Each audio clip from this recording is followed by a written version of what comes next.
নমস্কার বন্ধুরা, রসবাসে বাঙালিতে আপনাদের স্বাগত। আমি আজ বানিয়েছি তালের ক্ষীর। একটা তালের থেকে আমি এই পালটা বার করে নিয়েছি। আমি নিয়েছি এক বাটি নারকেল কোড়া, কয়েকটা কাজু বাদাম আর দুটো এলাচ গুঁড়ো করে নিয়েছি চিনি। তালটা মিষ্টি আছে, চিনি লাগলে দেবো, না লাগলে দেবো না। আমি এখানে লিকুইড দুধ নিয়েছি, এর মধ্যে আরও 2 চামচ আমল দুধ দেবো।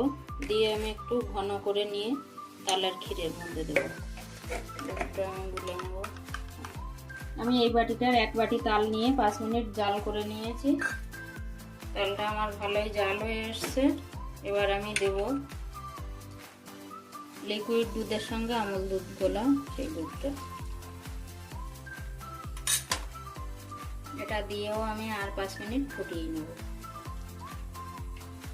এবার আমি দিয়ে দেব নারকেল কোড়াটা। নারকেল কোড়াটা ভালোভাবে মিশিয়ে নেব। তালের ক্ষীর বানানো খুবই সোজা, এটা সবাই করতে পারে এবং সময়ও যে খুব বেশি লাগে তাও না।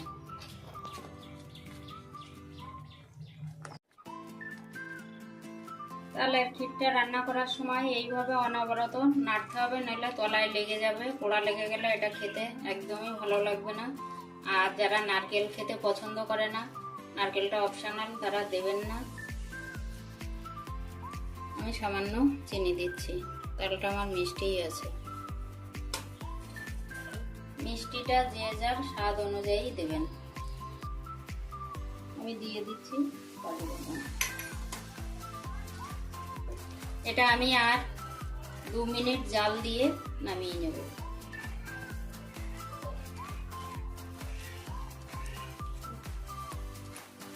তালের ক্ষীর করার সময় তালের এই পালটাকে মিডিয়াম টু লো ফ্লেমে রান্না করতে হবে।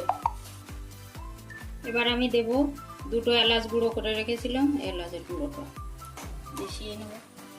তালের ক্ষীরটা কিন্তু আমার কোথাও লাগেনি, দেখুন তলা ঠলা সবই পরিষ্কার করায়। এইভাবে তালের ক্ষীর করলে খেতে কিন্তু অসাধারণ হবে। আমি সব শেষে দেব 1 চামচ ঘি।